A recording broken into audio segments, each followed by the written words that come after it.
Have you ever imagined living in a world where the city knows when you leave for work, when you buy groceries, even when you argue with your partner? It's for your safety. That's what they say. But what if that safety means never truly being alone? Is it truly a safe city where you're constantly watched? Or the one where you feel truly free?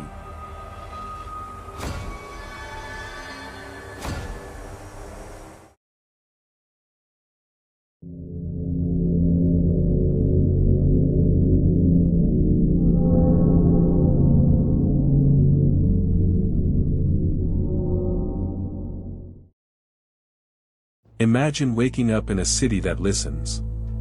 Your bus arrives the moment you reach the stop. Not because it's on a rigid schedule, but because sensors saw you walking and adjusted its route in real time.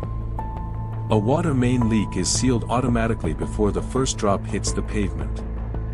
A pedestrian stumbles on a quiet street at night, and within seconds, emergency services are dispatched, guided by an AI that noticed the fall. Crime drops not through more patrols, but because patterns are anticipated. Waste trucks only drive where bins are full. Streetlights dim when no one's around and brighten as you approach. This isn't speculative fiction. It's Singapore's virtual Singapore, a dynamic 3D digital twin of the entire island, running simulations to test flood responses before storms hit.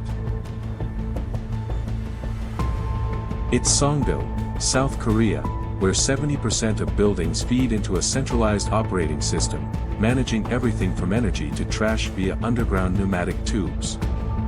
These are smart cities, urban environments where technology isn't layered on top of life, it's woven into its fabric. The promise is clear: greater efficiency, deeper sustainability, and, above all, enhanced public safety. But to deliver on that promise, the city must see, hear, and remember everything. Under the digital gaze, surveillance realities. To be smart, a city must be connected, and to be connected, it must be watched. In Singapore, over 90,000 government-installed sensors monitor everything from rainfall and air quality to crowd density.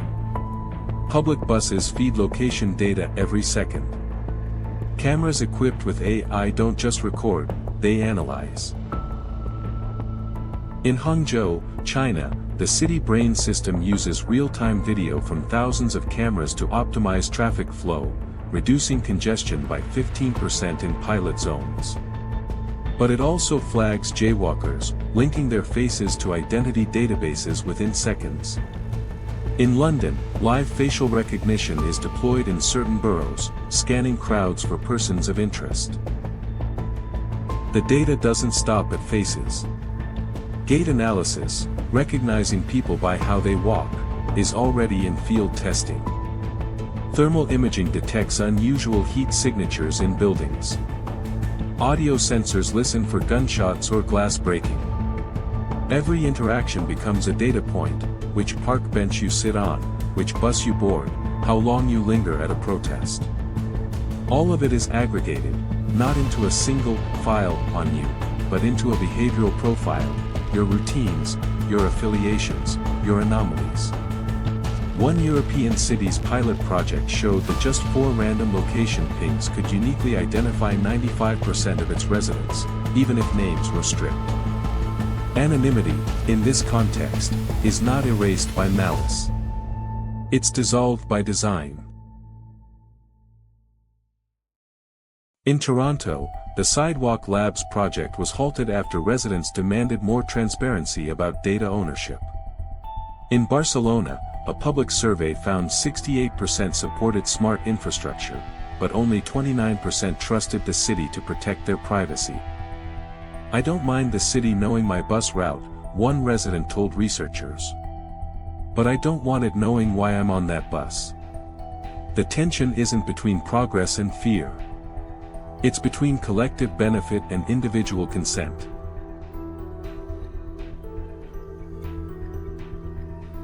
The line between protection and intrusion isn't always clear, and sometimes, it's crossed without fanfare. In 2021, a U.S. city used its gunshot detection system to justify increased police presence in a low-income neighborhood.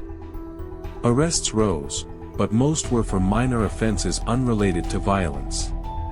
In Rio de Janeiro, the Integrated Command Center, built for the 2016 Olympics, was later repurposed to monitor favelas, raising concerns about surveillance as social control. And in 2023, a European smart lighting vendor was found selling anonymized pedestrian movement data to third-party advertisers, data that, when cross-referenced with public records, could re-identify individuals with 83% accuracy. Legal experts warn that existing privacy frameworks weren't built for this scale. The GDPR requires purpose limitation, but how do you define the purpose of a citywide sensor network? Laws often regulate who collects data, not how it's combined. A camera capturing traffic flow is benign. That same footage, fused with mobile location data and social media check-ins, can reconstruct political activity. Dr. Lynette Taylor, a data governance scholar, puts it plainly: smart cities don't just collect data. They infer lives. And once that inference exists, it's hard to unsee or unuse. Yet cities argue, we don't have to choose. The question isn't whether to monitor, but how, and for whom. Architects of tomorrow, tech and planning perspectives. For many urban planners and engineers, the goal isn't control, it's care at scale. Take Helsinki's My Data initiative. Citizens own their urban data and decide which services can access it: traffic apps, energy providers, even researchers, via a personal dashboard. Or Amsterdam's data exchange platform, where all city-collected data is either anonymized before storage or kept on-device, with only aggregated insights shared. These aren't theoretical ideals. They're operational systems. Tech developers are shifting too. Privacy by design is no longer a slogan, it's architecture. New edge computing sensors analyze video on the device. They detect a person has fallen without ever transmitting the image. Only the alert, not the footage, goes to responders.